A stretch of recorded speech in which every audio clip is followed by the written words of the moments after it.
Hey, what's up mga ka-airdrop, and welcome back sa ating channel, ang Crypto Whisperer PH, kung saan ay nag-share tayo ng mga latest at hottest crypto project na pwede tayong sumali upang makakuha ng airdrop for free. At kung hindi ka pa nakasubscribe, ay mag-subscribe ka na para lagi kang updated sa ating mga future videos. So for today's video guys is another testnet project tayo guys, pero ang maganda dito is hindi pa siya nagla-launch.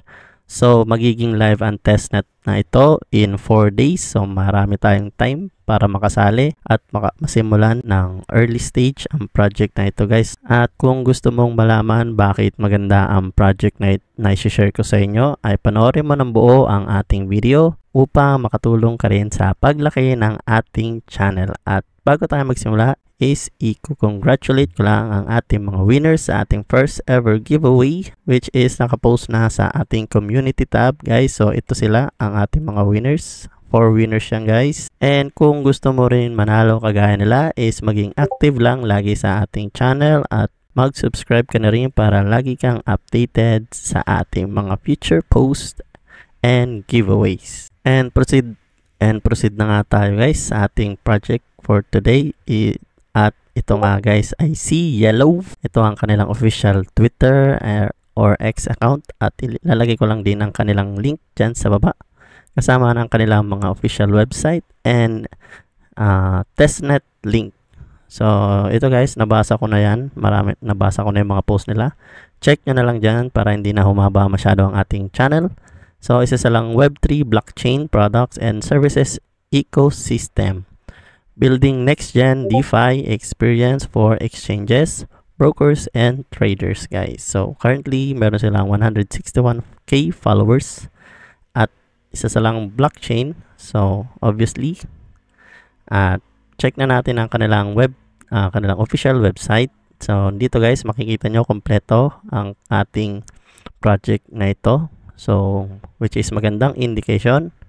Nakalagay na dito is ang kung ano sila, kung ano ang token nila, token info, roadmap, team, news, docs, and testnet. So yung testnet is mamaya guys, no? So check muna natin kung ano ang tokenomics nila. At ito ang kanilang tokenomics. Check nyo na lang yan. Makikita nyo rin yan sa kanilang website. Ang importante guys is itong community treasury. So incentivizing the projects or yellow nodes to join the network. Yung kanilang, and I think kasama na dito ang kanilang airdrop, pero di pa rin ako sure guys, no? So kasi hindi masyadong maliwanag, pero hopefully nasa 30% ang kanilang ibibigay na airdrop dahil meron silang total supply na 10 billion yellow tokens. And kung makikita, discover tokenomics, pwede nyo pang i-check yan, pero di ko na yan i-check guys, no? So proceed tayo sa roadmap, and ito ang kanilang full roadmap guys, no? So quarter 1 sila nagsimula, and basahin nyo na lang yan. And currently nandito tayo sa quarter 4, which is ang kanilang start of Yellow Locking Campaign Season 2. So yung Season 1 guys is ito na, yung Season 1 quarter 3, and nag-distribute na sila ng rewards nung Season 1, pero parang hindi pa yata sila nag-list. So pwede tayong sumabay sa kanilang Season 2. At ang kanilang listing ay nakalagay dito sa quarter 1 ng next year. So ayan ang kanilang ticker, which is ang yellow, at ang kanilang token launch event on tier 1 exchanges guys, no? So ibig sabihin tier 1 mga top exchanges guys. Hopefully probably kila Binance, OKX, Bybit, Bitget, ganon guys, no? So check nyo na lang din yan. So proceed na tayo sa kanilang testnet. At bago pala guys, bago ko makalimutan, sa funding, kung gusto nyo malaman kung ilan ang funding ni Yellow, is according to CryptoRank. So meron na silang current total raise na $10 million guys, no? And sa valuation, so ito guys is nasa 200M na.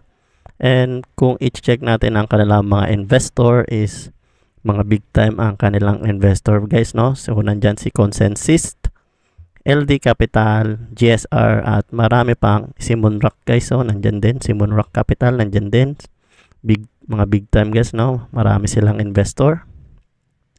which is magandang indication talaga. At kung mapapansin nyo sa kanilang Twitter is super active nila at marami silang ginagawa, and magandang indication yon para sa isang project guys, no? Then ayun lang, kung na-share ko lang kung gusto nyo lang kasi malaman ng kanilang funding, and proceed na tayo sa kanilang testnet, which is ito guys in 4 days. So mag-open to in 4 days guys, no? So secure nyo na ang inyong spot to join the yellow network waitlist. So sa pag-register guys, since nag-register na ako, may makikita kayo ditong tab. Click nyo lang yung register dyan and link nyo lang inyong email, then okay na yun. Ganun lang kabilis mag-link, and then makikita nyo naka-check na ang inyong register. Sa pag-link naman ng inyong email to join the waitlist is di ko pa sigurado guys dahil chinek yung aking email, wala pa naman dumating. Pero yun na rin siguro yung guys, no, sa pag-link. And makikita nyo may referral code na kayo dito, which means pwede na kayo mag-invite ng iba nyo pang mga friends para masimulan nyo na ang pag-grind dito guys, no. So ang aabangan na lang natin is ang kanilang mga task na pwede nating gawin upang mag-participate dito guys, no. And yun lang for today's video. Kung nagustuhan mo ang ating video is don't forget to give it a like at mag-subscribe ka na rin para lagi kang updated sa ating mga future videos. So ayan lang guys, peace!